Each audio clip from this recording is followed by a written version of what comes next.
Well, good afternoon, Gemma. And this has to be one of those deeply speculated upon decisions that the federal government has made during the pandemic. Obviously, putting in place the wage subsidy has been hugely important to keeping businesses and workers afloat. Apparently, a third of Australian companies have been using it.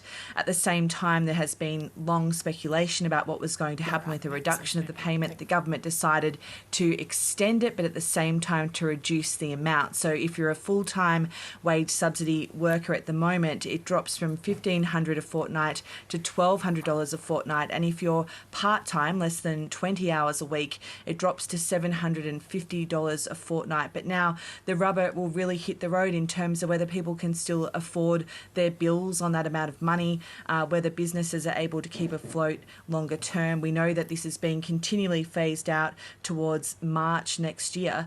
There have been accusations from the Council of Trade Unions that this is a cruel decision, but the Deputy Prime Minister, Michael McCormack, today was saying it is the right one. We've made sure that as many workers can stay engaged with their work. Yes, it's been difficult for those people who've lost jobs, many of whom have had to go on welfare for the first time in their careers, and that's why we put the job seeker measures in place. But it is time for Australians to get back to work, and that's what we're doing. The government has announced more help for Australian airlines in next week's budget. What will that achieve? Well, Gemma, the industry has obviously been completely decimated by the pandemic, and the restrictions on travel have had a huge impact on whether or not anyone has been paying for flights and whether the airlines have been able to keep operating with any sense of liquidity. The government had initially put in place a package to help subsidise the airlines in terms of some of the different routes, both between states but also regionally and even remotely as well. That's been extended and will be announced as part of the budget process. There was pushback from the federal government today that in order to, I suppose, pull its own weight, the states and territories now need to look at reducing their border restrictions more so that more people can actually fly within Australia. And also there was a suggestion from New Zealand that perhaps by the end of this year we could be seeing some people travelling to Australia and within Australia from across the ditch, but whether or not that is going to be reciprocal or how that could work for Australian tourists heading in that so-called bubble to New Zealand and when that might occur is still yet to be defined. Anna Henderson in Canberra, thank you. Donald Trump reportedly paid just over $1,000 income tax the year he won the presidency. The New York Times says it has obtained tax return data which shows Mr Trump paid that same amount during his first year in office. It's also reporting the president paid no federal income taxes during 10 of the past 15 years. We're under audit, but the story is a total fake. And all of this, or is this one, we had the same exact questions, usually asked by the same people, and that took place 4 years ago. You remember, this was so well litigated. The newspaper claims he mostly avoided paying tax by reporting heavy losses across his business empire. Donald Trump is the only president in modern times not to make his tax filings public. At least 23 people have been killed in fresh clashes over a disputed territory between Armenia and Azerbaijan. Helicopters were reportedly shot down and tanks destroyed as the two ex-Soviet republics battled over the Nagorno-Karabakh region. The region is internationally recognised as part of Azerbaijan but controlled by ethnic Armenians. The president of Azerbaijan says he is confident of regaining control over the breakaway region. And for more on this, I'm joined by international affairs analyst Stan Grant. Now, Stan, looking at that part of Azerbaijan but controlled by ethnic Armenians, how did this come to be and why is it a problem?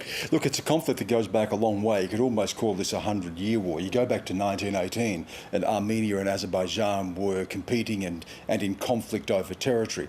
This conflict, specifically around Nagorno-Karabakh, dates back to 1988 when there was a vote taken by ethnic Armenians in Nagorno-Karabakh, which, as you say, is part of Azerbaijan, but they had voted to join Armenia. Now, they represent about 95% of the population in Nagorno-Karabakh. That then triggered a conflict. Now, that conflict raged from 1988 to 1994. There were estimated to be around 30,000 casualties, 30,000 people killed, and almost 1 million people who were displaced. Russia brokered a settlement, a truce, in 1994 but there has never been a permanent settlement to that. And conflict, border skirmishes have raged ever since, and now we're seeing what we're seeing here, which some fear could have much greater consequences. Do we know what's prompted this latest flare-up?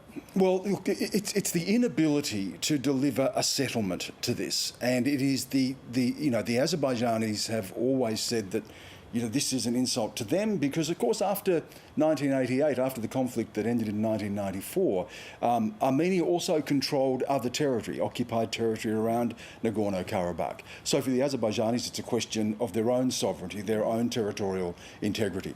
For the Armenians, this is a very deep-seated issue of their own identity and their sense of unity. Now, Prime Minister Pashinyan, when he took power, there was a lot of hope that there may be potential of a breakthrough here, but what we have seen, despite meetings between the President of Azerbaijan and the Prime Minister of Armenia, is that this tension has continued. France, Russia and the United States are part of chairing a mediation between the two, but they have failed as well to do this. Now, both sides are pointing the finger at each other there. Armenians are saying it was the Azerbaijanis who had moved across into the territory. The Azerbaijanis are saying it was the Armenians who opened fire on Azerbaijan troops. But what we have, once again, is this fault line and this conflict that really comes together around questions of history, identity and territory. And there have, of course, been these flare-ups all along the way, but have there been any signs of peace? Not lasting. Ceasefire, yes, but not a lasting settlement. And that's been the big problem here. How do you get a lasting settlement when both sides are laying claim to this territory? And, of course, you have the will of the Armenian people in Nagorno-Karabakh.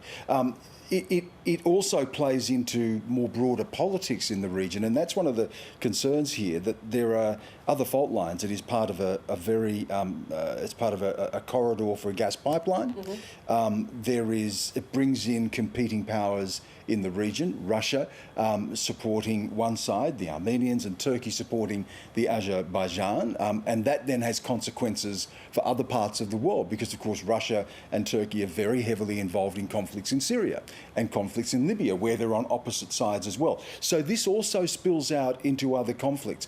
It plays into a failure of the international community to be able to bring this to an end. And I think it also plays into questions of America's place in the world. And America is part of those three countries that are looking to try to negotiate some sort of settlement here or to oversee the ceasefire. But I think part of America, the questions around America's place in the world and its standing in the world play into this conflict as well.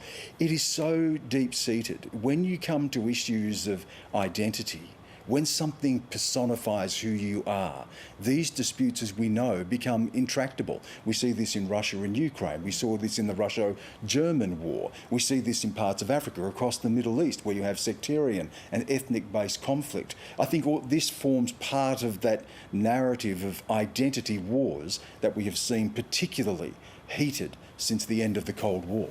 And what disruption could this cause globally?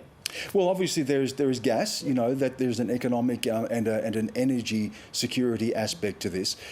The implications that it has for big powers like Russia and Turkey, the questions of international countries like France, like the US, like Russia, to be able to mediate in this. And of course, it also has an ethnic and religious dimension because you have Muslim population, the Azerbaijanis, and a Christian population with the Armenians. So there are so many factors here that run across the many fault lines we have in our world. They are ethnic, they are sectarian, they are territorial, their identity, their economic, and their geopolitical. And all of it taps into this.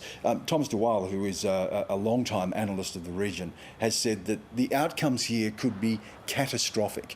That's the sort of concern about what a conflict here flaring up could mean. And as I said earlier, if you just go back to 1988 to 1994, 30,000 dead and almost 1 million displaced. They're the stakes you're talking about if this continues to escalate. So now we look to those who are mediating. Can they get the two parties together? Can they get a ceasefire here and move forward on efforts to bring about a more lasting settlement?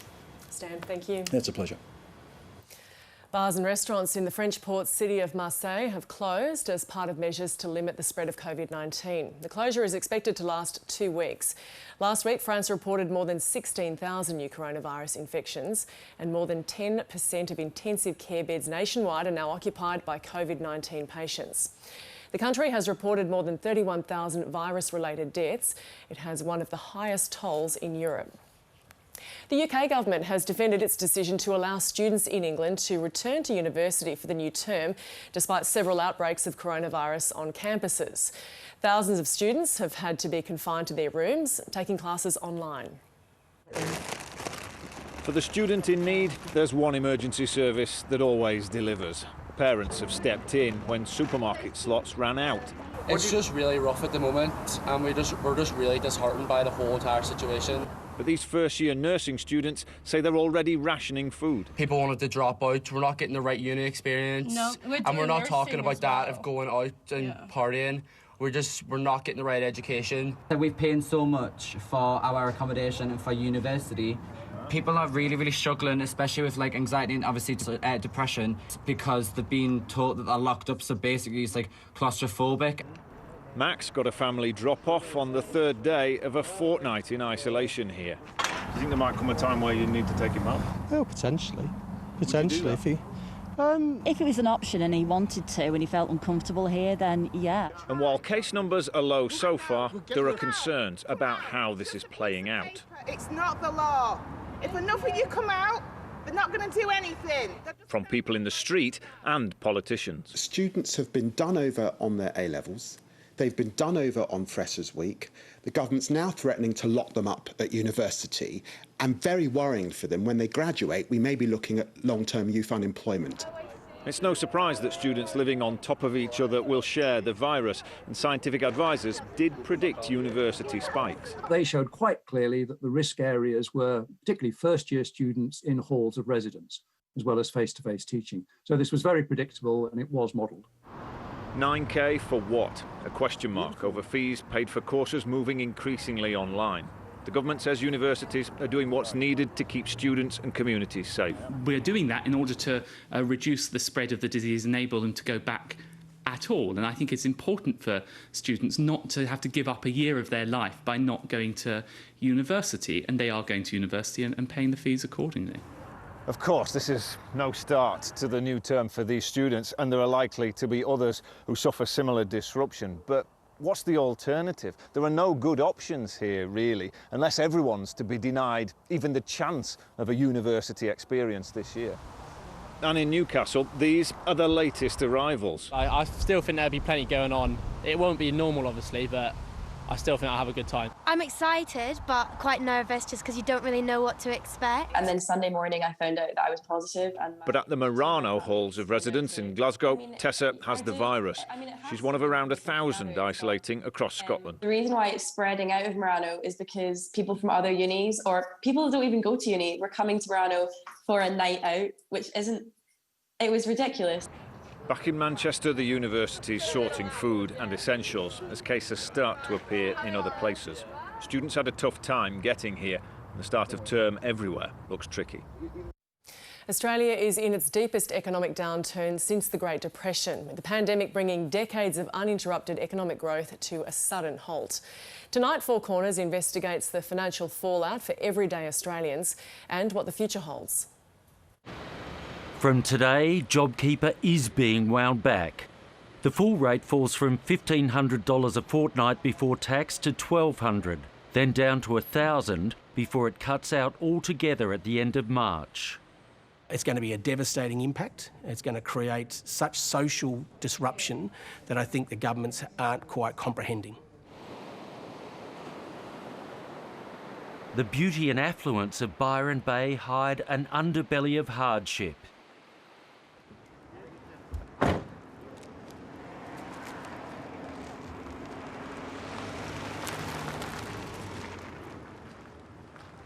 At this wood cabin, volunteers are dropping off food for the needy. Hi. Thank you. Good. Thank you for the donations. Oh, that's our pleasure. All the best.